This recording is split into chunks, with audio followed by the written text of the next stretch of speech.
As pessoas hoje em dia, elas querem um remédio para dormir, outro para acordar, e os hábitos elas não querem muito mudar. O que a gente vê hoje, assim, as pessoas trabalham até tarde, ficam nas telas até muito tarde, e elas acham que baixou a tela, preciso dormir. Não existe um botão de liga e desliga para dormir, né? Então a gente precisa preparar o corpo para dormir. Olá a todos, eu sou o Dr. Rodrigo Menger e esse é o Além do Peso, um podcast sobre saúde, performance e longevidade. Bárbara, queria te agradecer por ter aceitado o convite de conversar um pouquinho hoje com a gente, né? Sobre um assunto que é tão importante, mas na minha opinião extremamente negligenciado, que é a questão do sono, a relação do sono com a saúde metabólica, com a questão de peso.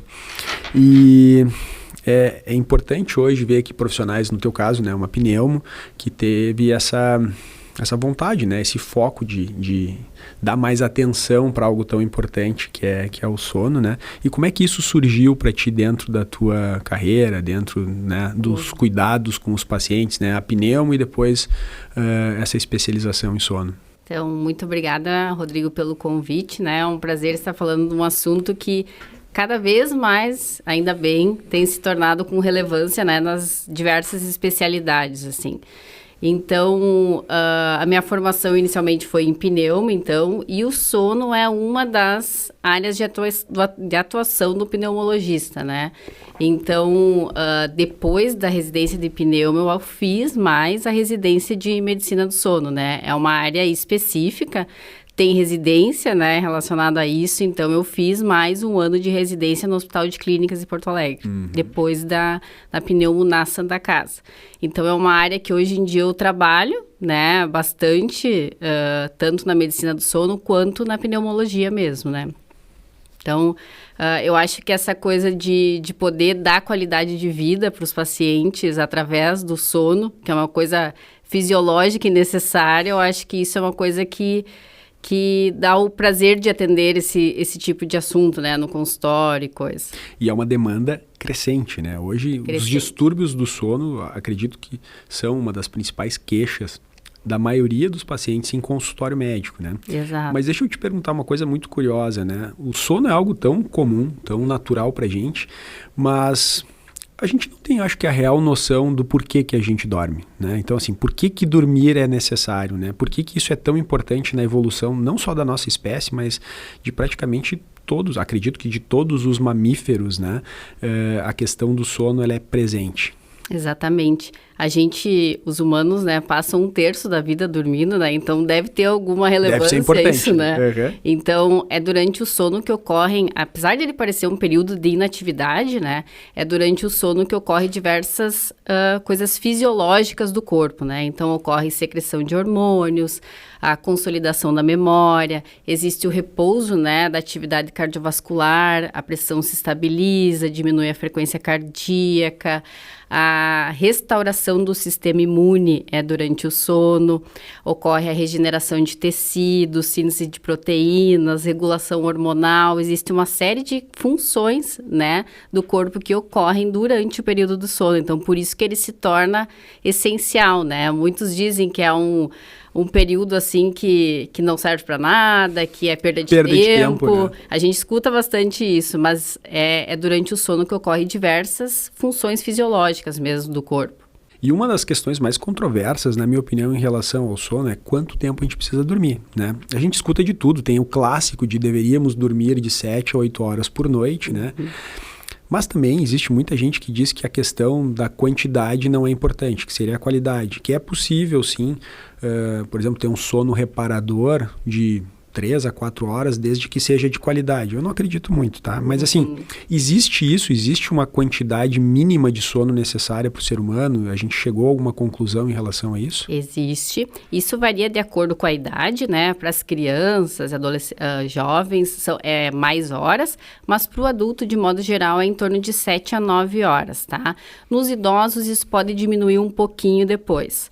Mas a questão de quantidade e qualidade, né? As duas são extremamente fundamentais. Então, uma não exclui a outra, tá?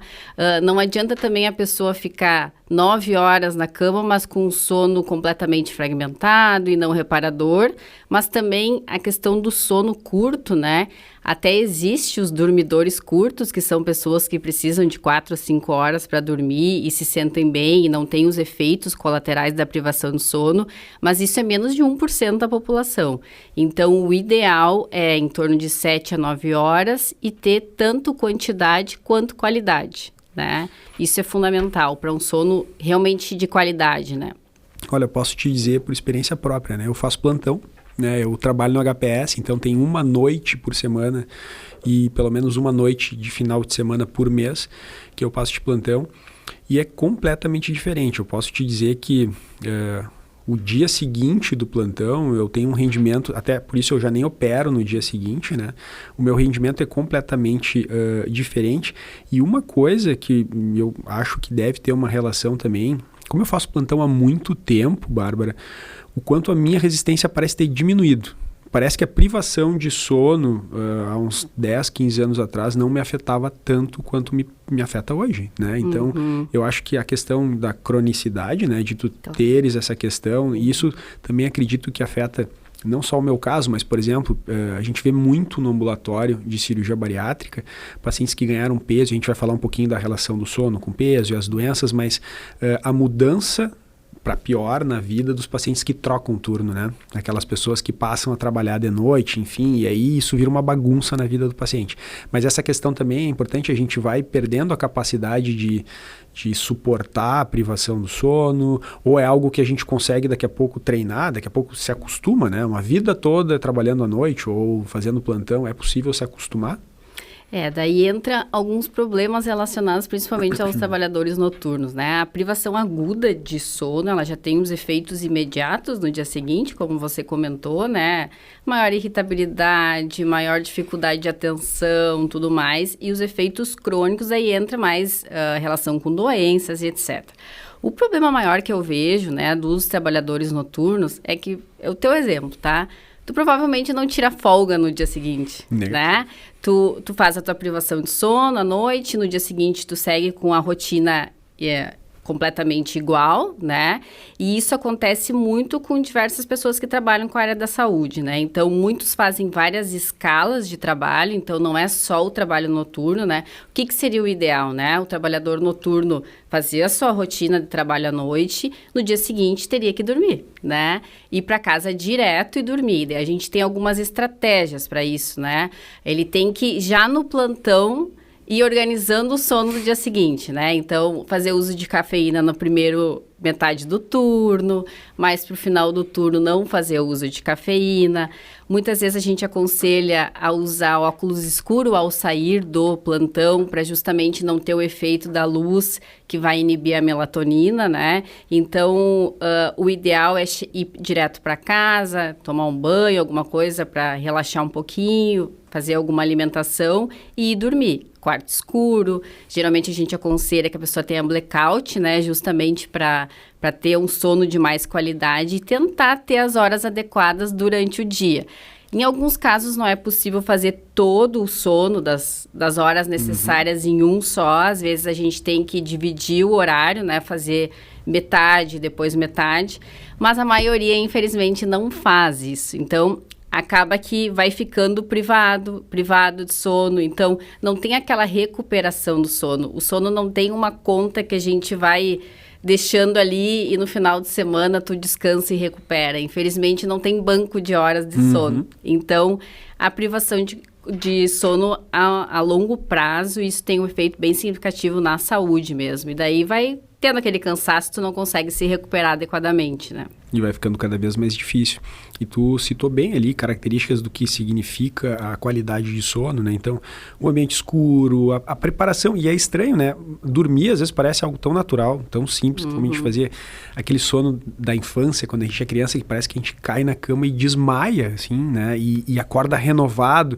E o quanto isso vai mudando ao longo do tempo. E a gente vê pacientes mais idosos, né? Familiares mais idosos, falando o quanto o sono também muda a qualidade, né? Eles até dormem mais, são capazes de dormir mais, mas a qualidade é diferente, acorda de noite ou tem insônia.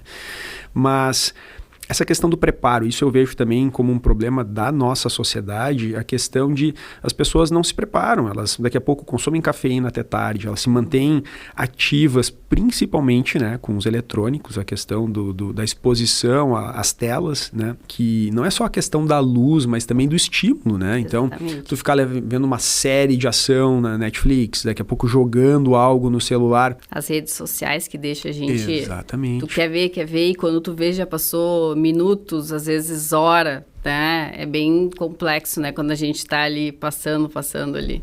E aí, de repente, tu, né? Claro, tá com bastante sono, mas aí tu fecha e acha que imediatamente tu vai dormir. Isso não acontece, né? A questão de ir dormir muito tarde também, né? E às vezes não tem um horário. Essa questão da higiene do sono, é isso que eu queria te perguntar, né? Dessa preparação e da importância também de ter um horário para dormir, né? De ter um horário meio recorrente, meio padrão, e não um dia dormir às 10, outro dia dormir à 1, outro dia meia-noite, né? Isso acaba influenciando no ciclo. Sim. Ter horários regulares de dormir e acordar é um dos principais dicas que a gente dá em relação à higiene do sono, né? E, inclusive, isso nos finais de semana e feriado. As pessoas tendem a mudar muito a rotina de sono no final de semana e isso atrapalha para reiniciar a semana na segunda-feira, né? Então, ter horários regulares, fazer atividade física e de preferência não próximo ao horário de dormir, né? Porque isso pode potencializar a questão da insônia e dificultar o início do sono. Cafeína, né? Tem estudos, inclusive, de cafeína 9 horas antes do sono, que ela pode interferir na questão do sono. Então, pelo menos 6 a 9 horas antes de dormir, não fazer uso de cafeína, né? Cuidar das telas, né? As telas, a gente orienta pelo menos 1 hora antes de dormir, evitar se expor a telas, né? Mesmo com, hoje em dia, tem os bloqueadores de luz. Modo noturno, né? Até nos smartphones tem, né? E isso, assim, ajuda um pouco. Mas também, assim, a gente deveria ativar aquilo pelo menos umas 2, 3 horas antes de dormir. E, é claro, não é só a luz, é a questão do estímulo, né? Então, pelo menos 1 hora isso deve cessar, tá? Então, essas são as principais orientações que a gente dá, assim, em relação a isso. E álcool também é uma coisa, né, importante. As pessoas, eu vou tomar alguma bebida para dormir melhor. Ela dá a falsa sensação de sonolência inicial, só que ela acaba fragmentando muito o sono. Então, diminui sono profundo. Então, na verdade, é uma sensação bem falsa de início, mas para a qualidade do sono ele interfere bastante e piora a qualidade do sono, na verdade. Isso é bem importante. E no dia seguinte, né, isso é importante, puxando um pouco a brasa para o meu assado, a questão do peso e do metabolismo. No dia seguinte, depois do plantão, eu percebo que, além do cansaço, de uma leve irritação, eu percebo um aumento de fome, né? Alguns estudos mostram até que, uma noite mal dormida, a gente acaba consumindo até quase 400 calorias a mais no dia seguinte, né?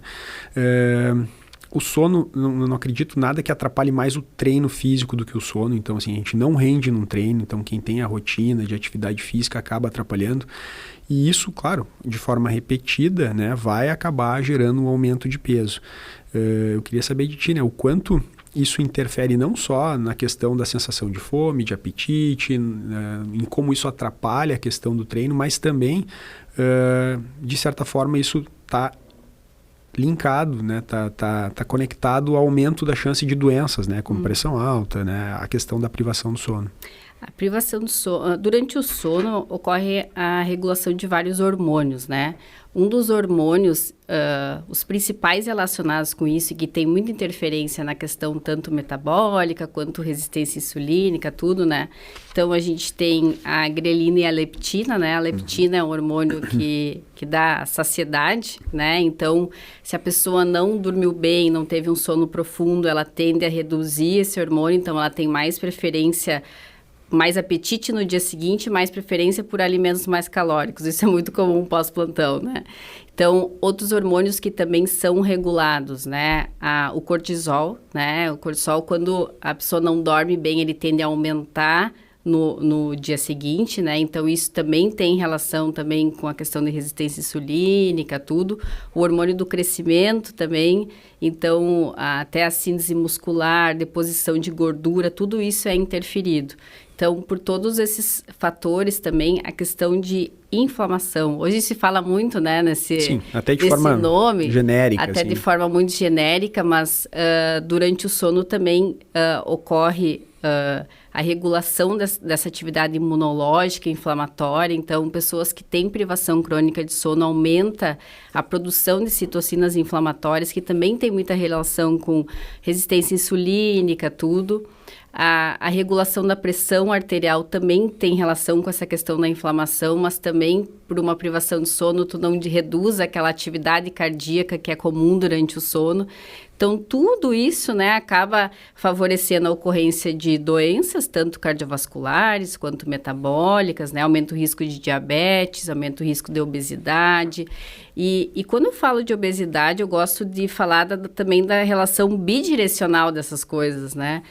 Tanto o sono que não é de qualidade aumenta o risco dessas doenças, mas as próprias doenças também causam um sono que não é de qualidade, né? O paciente com obesidade, ele tende a ter distúrbios respiratórios do sono, tende a prejudicar a qualidade do sono. Então, tudo isso, uma coisa vai piorando a outra, né? Então, e quem tem uma privação de sono, o gasto energético no dia seguinte também reduz. A pessoa não tem também vontade de ir fazer uma atividade física. Sim. Então, é uma série de fatores que um vai levando o outro, né? Quando o sono não é de qualidade. E dessas doenças, acredito que a mais relacionada, assim, diretamente, né, mais óbvia com o excesso de peso é a apneia do sono, né? É uma das doenças que a gente utiliza até como critério para indicação de cirurgia bariátrica. Uhum. Interessante, uma das doenças que mais respondem rapidamente à perda de peso também, né? Uhum. E a própria cirurgia. O que é a apneia do sono? Acho que as pessoas muitas vezes, quando chegam no consultório, elas confundem a apneia com ronco, né? Uhum. Como se fossem a mesma coisa, né? E também acredito que a maioria das pessoas, elas menosprezam o risco altíssimo que a apneia do sono acaba gerando, né? Principalmente do risco cardiovascular nos pacientes. Uhum. Então, me explica um pouquinho, assim, a relação da obesidade com a apneia do sono, a diferença com o ronco e principalmente também, Bárbara, muitas vezes se relaciona a apneia do sono como se fosse só o efeito compressivo direto ali, de um acúmulo maior de gordura ou de volume na região da cervical, né? Como se obstruísse a via aérea. Mas os estudos mostram que não é só isso. Existe um componente inflamatório da obesidade nos centros, né, de respiração do cérebro, que é um componente mais importante para gerar a apneia do sono, na minha opinião. E isso explica também porque muitas vezes o paciente, no pós-operatório imediato da cirurgia bariátrica, mesmo sem ter perdido peso, esse paciente, por estar numa dieta restritiva, por estar realmente num perfil inflamatório muito menor, já responde super bem. É aquele paciente, olha, Rodrigo, eu parei de roncar. É impressionante. Minha mulher disse que eu não estou roncando, que eu não estou tendo mais apneia, né? Então, como essa relação é mais complexa do que só o efeito mecânico direto ali do emagrecimento. Uhum. Então, assim, o ronco, ele é uma vibração das estruturas da garganta por um estreitamento da passagem do ar. Existe o ronco primário, que é aquele que a pessoa só ronca e não tem um distúrbio respiratório do sono associado, como a apneia obstrutiva do sono. E existe o ronco que está associado à síndrome da apneia obstrutiva do sono. E o que é a apneia, né?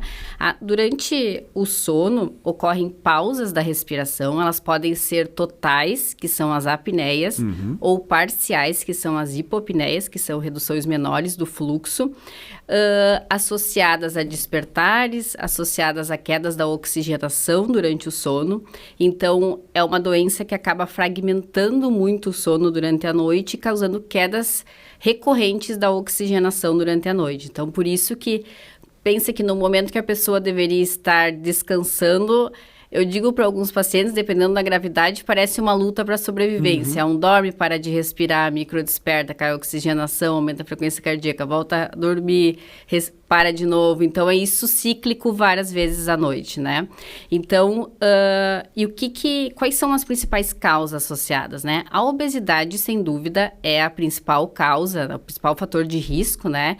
Estima-se que em torno de 60% a 70% dos pacientes que vão para a cirurgia bariátrica, eles têm uma apneia obstrutiva do sono, então isso é um índice bastante elevado, né?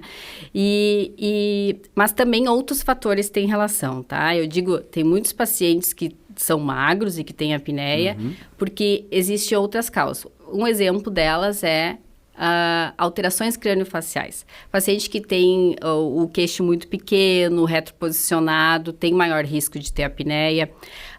Com o passar da idade, né, a musculatura da garganta, ela fica mais flácida, então isso favorece a obstrução da via aérea também.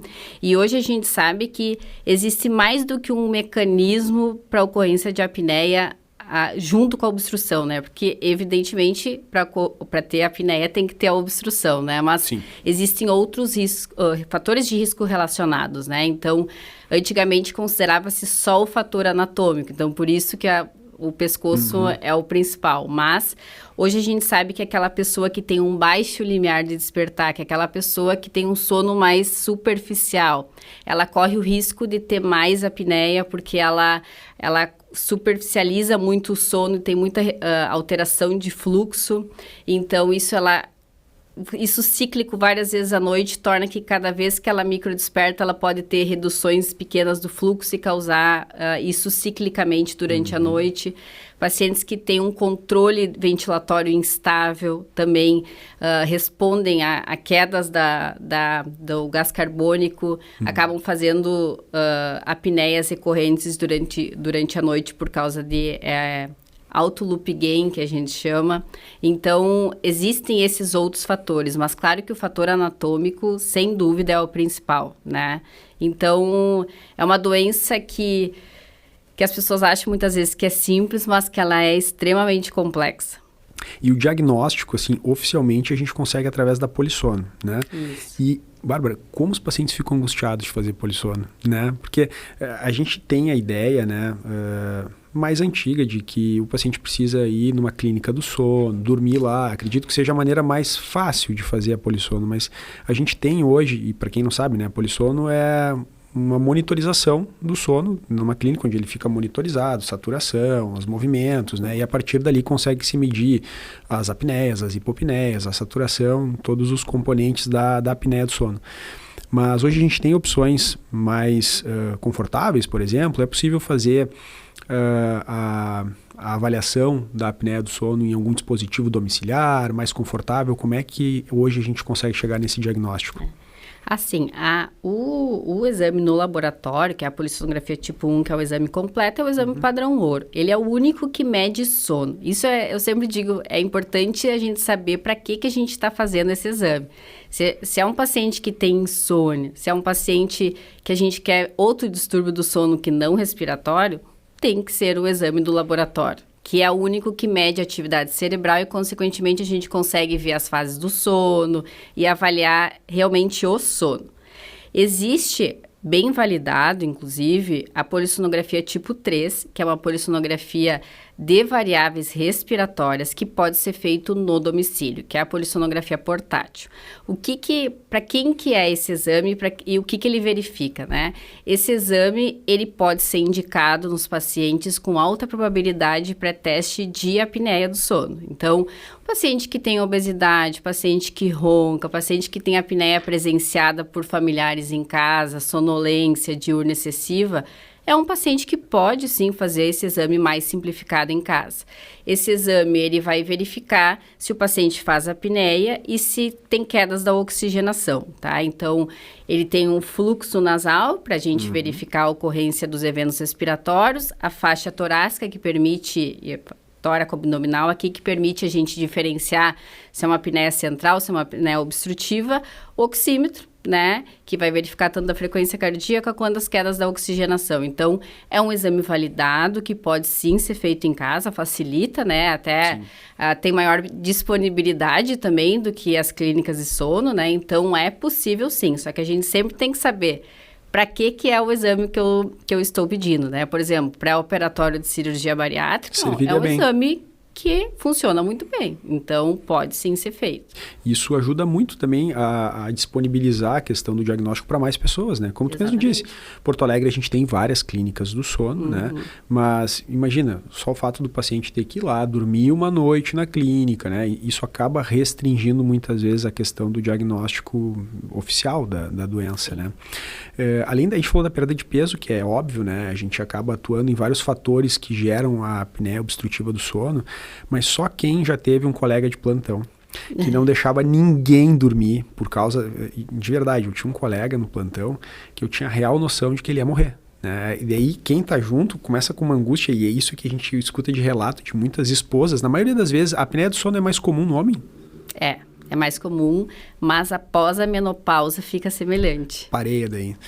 Pois então, porque é muito comum a gente receber essa reclamação das esposas, né? Olha só, eu acho que ele vai morrer de noite, porque é angustiante. É um ronco muito alto e de repente esse ronco para. E aí tu fica naquela expectativa, morreu? Ele vai voltar? E quando volta, parece que ele tá saindo de dentro da água, assim, que ele tá em apneia. É o famoso ronco ressuscitador. Exatamente, né? Então, nesse caso, o CPAP, né? Que é um dispositivo que auxilia na questão da respiração e que já foi muito mais complexo, muito maior. Hoje ele é muito mais confortável, né? O CPAP, depois tu explica melhor do que eu, ele é um dispositivo que vai com uma máscara ali junto da via aérea, mas hoje existem dispositivos que eu acho que vai só no nariz ali, né? E é impressionante, isso muda completamente, assim, aquele paciente passa a respirar com o auxílio da máquina, né? Assistido pela máquina de uma maneira muito mais confortável, né? Então, eu queria que tu falasse um pouquinho do tratamento da apneia do sono, fora a perda de peso. Tá bem. Hoje a gente tem vários tratamentos para apneia do sono, tá? E isso vai depender de uma série de fatores. Então, a gente não é assim uma receita de bolo que a apneia é igual ao CPAP ou qualquer outra coisa, né? Então, o que a gente leva em consideração para a gente escolher o melhor tratamento? Comorbidades, né? Se o paciente tem alguma doença cardiológica, o que ele tem de doenças prévias, né? Isso é uma coisa importante. Sintomas são extremamente importantes também para a gente escolher o melhor tratamento. E o ponto crucial nisso tudo é o exame do sono, né? Então, a gente tem que entender quanto de apneia que tem, se essa apneia tem hipoxemia, né, quedas significativas da oxigenação ou não, se ela fragmenta muito o sono ou não, se ela altera muito a questão da estrutura do sono, né, das fases do sono ou não, tudo isso é levado em consideração para escolher o melhor tratamento. Hoje, se a gente vai pensar numa apneia moderada grave, ainda o CPAP é a primeira escolha para a maioria dos pacientes. Tá? Mas a gente tem outros tratamentos também. Hoje existe aparelho intraoral, né, que pode ser usado, que é feito pelos dentistas. Existe indicação de cirurgias, né, além da abordagem da questão da obesidade, né, da indicação de bariátrica, existem cirurgias crâniofaciais, que às vezes a gente tem que fazer, tem que recomendar quando tem alguma alteração muito evidente, que a gente acha que impacta muito em relação a isso. Existe até terapia miofuncional, que é com fono, né? Mas claro que isso tudo é com base na gravidade do caso e todo esse outro contexto, tá? Então, cirurgias nasais também, né? Muitas vezes são indicadas, até a amígdala, tudo isso tem que ser avaliado para escolher o melhor tratamento. Em relação ao CPAP especificamente, né? O que o CPAP faz, né? Hoje, a máscara nasal geralmente, se não tem alguma contraindicação, é a primeira escolha, por ser mais confortável, a terapia também fica mais direcionada, né? Então, é uma máscarazinha conectada num aparelho, né? Esse aparelho, ele tem uma turbina dentro dele que gera um fluxo de ar, e esse fluxo de ar acaba entrando na via aérea e forma como se fosse um colchão de ar lá, impedindo que ela fique fechando e colapsando, né? Colapse a via aérea. Exatamente, é isso que o CPAP faz, ele abre a via aérea. E isso precisa ser personalizado. A grande questão, muitas vezes, que eu recebo muito paciente, não me adaptei, não consigo usar, é questão que não foi personalizado o tratamento, né? Então, o paciente tem que, o parâmetro escolhido no CPAP tem que ser personalizado de paciente para paciente. Então, às vezes, a gente faz um acompanhamento inicial, uma titulação de CPAP para verificar a pressão ideal de tratamento. Então, é uma terapia ótima. Eu digo para os pacientes, às vezes, na primeira noite, ele já vai estar com a apneia tratada, né? Então, é aquele efeito...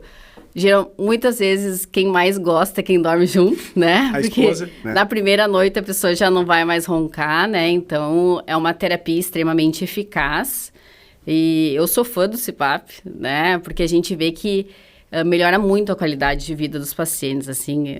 Claro que é mais evidente naqueles com a apneia mais grave, né? Mas é uma melhora muito significativa, assim, de qualidade de vida mesmo. Em alguns casos, a gente indica o uso do CPAP em apneia muito grave, né, para pacientes até no pré-operatório.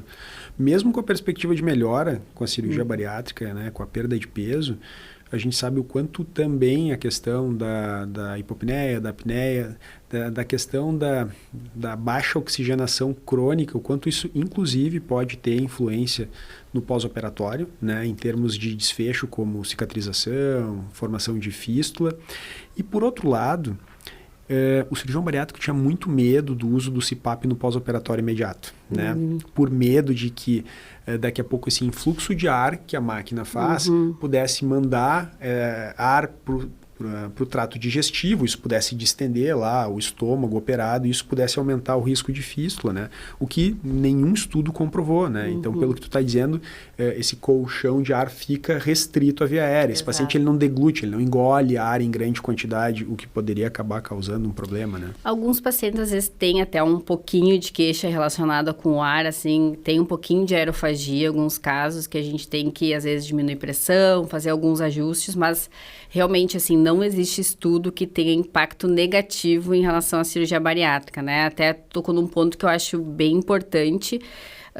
O ideal é esses pacientes tratarem uns 30 dias antes, pelo menos, da cirurgia, para ter efeitos melhores em relação a isso. Eu sempre aconselho os pacientes levarem o CPAP junto no dia da cirurgia, inclusive na sala de recuperação usar, eles podem usar. Eles devem usar. Sim. Na minha residência, era eu que ia e colocava o CPAP deles logo que eles saíam da cirurgia.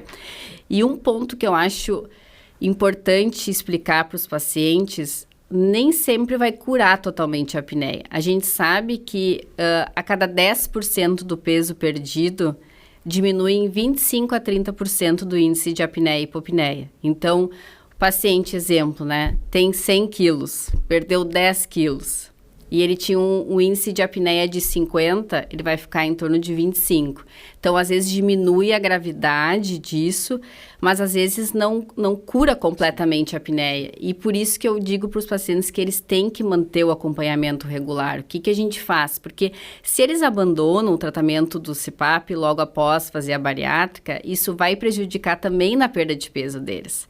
Então, é essencial que eles mantenham o uso do CPAP. Às vezes, a gente tem que reduzir as pressões conforme vai indo a perda de peso. E chega um momento que a gente tende a repetir o exame do sono e ver o que acontece, mas não abandonar o tratamento sem antes verificar exatamente como que está essa apneia, porque a gente atende, às vezes, apneias gravíssimas no pré-operatório, que nem sempre vai ser possível resolver completamente depois. Então, isso é importante, ter o acompanhamento até para manter o peso perdido depois. Então, isso é fundamental, ter essa orientação para os pacientes também.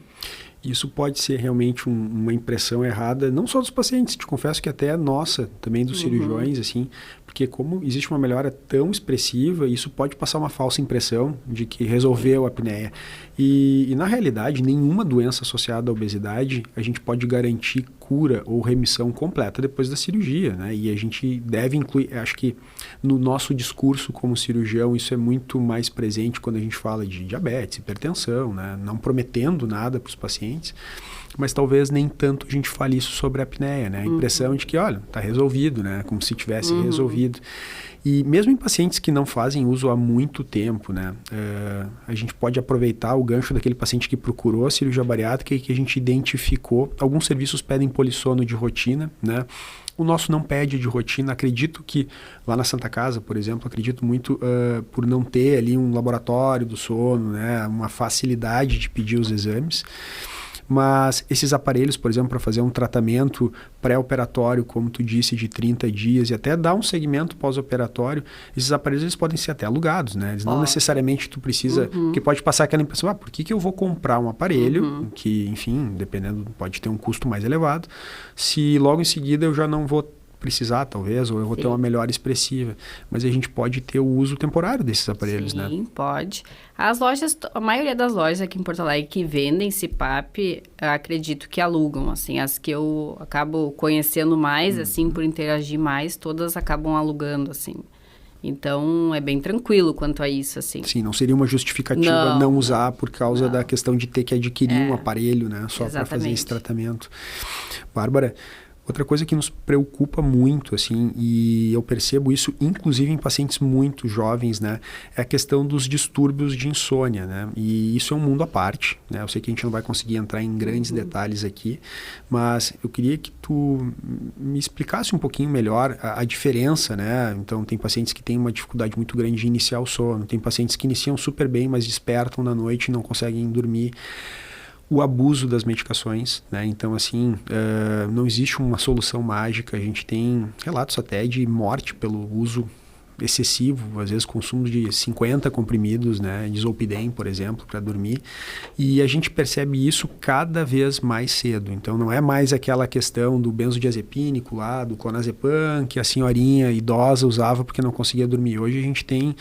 eu já peguei alguns pacientes dos quais eu disse, olha, não é normal tu ter 16, 17 anos e tu não conseguir dormir, não faz sentido, a gente tem que ver isso, pacientes antes dos 18 anos usando indutores de sono, né, então como tu vê isso como um problema relacionado, né, tanto da insônia, né, disso tá cada vez mais presente e talvez o que a gente tenha comentado das rotinas, da falta de higiene do sono possa ter relação, mas também do quanto não é uma pílula mágica que muitas vezes vai resolver o problema, né? Esse é um problema que a gente tem visto cada vez mais, assim, e eu te confesso que muitas vezes as pessoas me procuram e elas acham que naquele dia eu vou dar a solução mágica e a pessoa vai dormir de noite. Sim. Isso é bem frequente. O que acontece, né? A insônia, ela pode ser uma dificuldade para iniciar, para manter o sono ou despertar antes do que a pessoa gostaria de despertar, né? Então, tem esses 3 pontos e isso acontece mais de 3 vezes por semana, durante mais de 3 meses. Então, esse é o diagnóstico de insônia e tem relação com sintomas diurnos, né? Então, a pessoa tem mais dificuldade de se concentrar, tem dificuldade até de manter acordada durante o dia, então, tem sintomas diurnos associados, né? Então, qual que é o problema relacionado com isso, né? As pessoas, hoje em dia, elas querem um remédio para dormir, outro para acordar, e os hábitos, elas não querem muito mudar. O que a gente vê hoje, assim, as pessoas trabalham até tarde, ficam nas telas até muito tarde, e elas acham que baixou a tela, preciso dormir. Não existe um botão de liga e desliga para dormir, né? Então, a gente precisa preparar o corpo para dormir.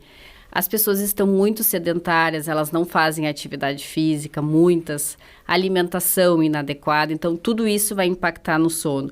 E muitas vezes a gente tem que mudar essa rotina para melhorar a qualidade do sono. Que eu digo, existe a insônia aguda, que muitas vezes pode ter relação com algum estresse pós-traumático, com luto, alguma coisa específica que tenha acontecido, que muitas vezes a gente tem que medicar o paciente nessas situações, né? Então, só que isso é medicar 2 a 4 semanas. O uso crônico de medicações tem que ser muito bem indicado. Então, inclusive a principal linha de tratamento para insônia crônica não é remédio, é terapia cognitivo-comportamental. Esse é o tratamento de primeira linha para insônia crônica. Muitas vezes a gente tem que associar remédio, sim, tem que associar remédio. Mas uma coisa que eu sempre digo, a gente tem que tratar a causa da insônia. Porque senão a pessoa vai ficar refém de remédios para a vida toda, né? Então, e eu vejo muito distúrbios de ansiedade e depressão associados à insônia. Então, muitas vezes a gente não tem que tratar o sono, a gente tem que tratar aquilo que está causando aquilo durante a noite, né? Então, muitas vezes tem que tratar a ansiedade, tem que fazer terapia, tem que mudar a rotina, né? Cafeína. canso de atender gente que toma cafeína até 8, 9 da noite, daí tem insônia, mas aí tem que mudar a rotina, o dia a dia, a alimentação e tudo mais. Então, medicações a gente também não pode, né? Elas podem ser uma aliada em determinados casos, mas há uma prescrição excessiva de remédios hoje em dia, sem tentar entender o porquê que aquele remédio está sendo prescrito, né? Qual a causa daquilo. E muita gente também automedicação, né? Existe muito automedicação. Melatonina é um exemplo. Não tem ninguém que chegue a mim sem ter usado antes. Sem ter passado. Então, existe. Por mais que seja dito como um suplemento, a melatonina é um hormônio, né? Então, ela tem que ser usada quando tem indicação de ser usada, né? Então, não como uma automedicação que a pessoa vai lá na farmácia e compra. Não é uma vitamina, né? Não é uma vitamina, exatamente. Então, e inclusive tem efeitos colaterais associados a ela. Então, a gente tem que ter muito cuidado. E a pessoa vai lá, toma melatonina e fica na luz, fica na tela, nada vai adiantar a melatonina se tu não fizer a higiene do sono. Então, isso é fundamental. Então, há um abuso, sim, isso é bastante preocupante, mas o básico tem que ser feito. E essas medicações, né, acredito que até a melatonina, elas causam resistência, né, o paciente vai ficando intolerante, né, à medicação e acaba precisando de doses cada vez maiores. Inicialmente, né, sempre tinha uma preocupação com o uso dos benzodiazepínicos, né, tipo clonazepam, bromazepam, né, diazepam, e se achou, num primeiro momento, que o uso de medicações como o Zolpidem pudesse não ter esse mesmo efeito, e a gente viu que não, né? Então, é uma medicação que pode ser tão perigosa, que nem tu disse, não é que as medicações não tenham a sua função e a sua indicação, né? Mas o uso indiscriminado, em doses erradas, de forma errada, né? E eu entendo o que tu fala, porque é muito do que a gente passa com a cirurgia, né? Os pacientes, às vezes, esperam uma mudança mágica, né, sem a mudança dos hábitos, o que não acontece, acaba tendo reganho de peso ou problemas. Acredito que com o sono e o tratamento da insônia é a mesma coisa, né? É muito mais fácil tu prescrever 10 comprimidos para ele tomar de noite do que pedir para ele não se encher de iFood de noite antes de dormir, de não se entupir de café, de bebida de álcool, pedir para fazer uma atividade física. A mudança de hábito ela é muito mais nociva, né?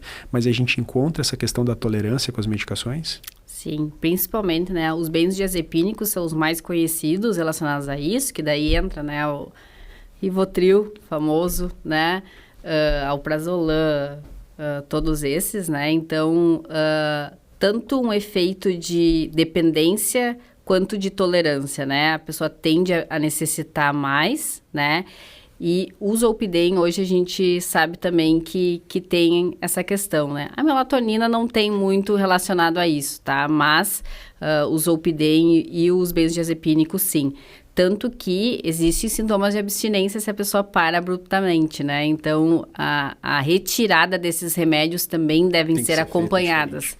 Tem que ser devagar, porque a pessoa tem, sim, sintomas de abstinência relacionados. Então, isso é fundamental, todo o acompanhamento, né? Então, não é que talvez não vai ser necessário usar o remédio, mas tem que ser acompanhado, né? Importante isso. E até por isso que tem que ser regulado, né? Então, são medicações que precisam de receita médica, de acompanhamento médico, para que não sejam utilizadas da forma errada, como muitas vezes a gente vê. Bárbara, eu tenho mais uma última pergunta para te fazer, né? O assunto daria margem para a gente discutir bastante, mas o papel do cochilo, né? Tirar uma soneca. Isso faz diferença. Não é costume, né? Não é costume da nossa rotina, na maioria das pessoas, de ter um horáriozinho, mas a gente percebe, por exemplo, no interior ou em algumas outras culturas, a questão do cochilo ali depois do almoço, né? Existe algum estudo, alguma evidência de que isso tenha validade, de que isso ajude na qualidade de vida do paciente e seja complementar, talvez, à questão do sono noturno? O cochilo, ele pode ser realizado, né? Só que tem que ter muito cuidado para quem, né? Eu digo assim, vamos ver para quem que esse cochilo pode ser indicado, né? Quem tem insônia, preferencialmente não fazer cochilo, né? Porque pode prejudicar o sono noturno. E para quem acha necessário fazer, O aconselhamento é fazer após ali no início da tarde, né? Não ultrapassar nunca 30, no máximo 40 minutos. Não deve ser ultrapassado por isso, tá?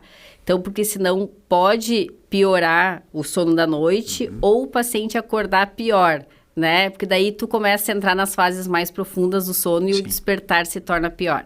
Então, o recomendado é 20, 30 minutos pode ser feito. E nunca no final de tarde, né? Nunca no final de tarde. Para pessoas que têm trabalhos noturnos e coisas, daí já é diferente, né? Muitas vezes a gente tem que combinar cochilos prévios ao trabalho, coisas assim, que às vezes pode ser até de mais tempo, né? Mas daí são coisas diferentes. Mas, de modo geral, assim, para quem... Tem gente que se sente muito bem depois que faz um cochilo curto ali após o almoço. Isso não é um problema, né?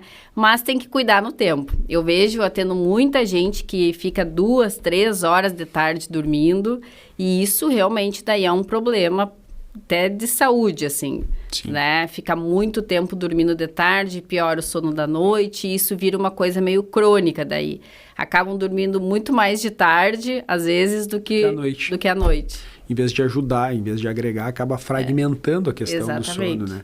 E tu tem razão, aquele cochilo que se estende um pouquinho mais, tu não acorda renovado, tu não acorda com vontade de fazer as tuas coisas, tu acorda com sono, lento, e às vezes até demora para voltar às atividades normais, né? Exatamente. Bárbara, muito obrigado, tá? Queria te agradecer pela conversa. Eu acho que é um assunto extremamente rico, né? Principalmente para o perfil de pacientes que a gente cuida, né? E ter profissionais que se dedicam à qualidade do sono, ao cuidado, é fundamental. E poder contar contigo também, principalmente para os pacientes que a gente trata, né? Os obesos graves, os pacientes que... por característica, tem todos esses problemas, é muito importante. Obrigado pela tua presença aqui. Eu que agradeço o convite, aí, para falar que esse assunto é essencial aí. Espero que ajude aí muitos pacientes também. Com certeza vai ajudar. Obrigado, Bárbara. Valeu mesmo.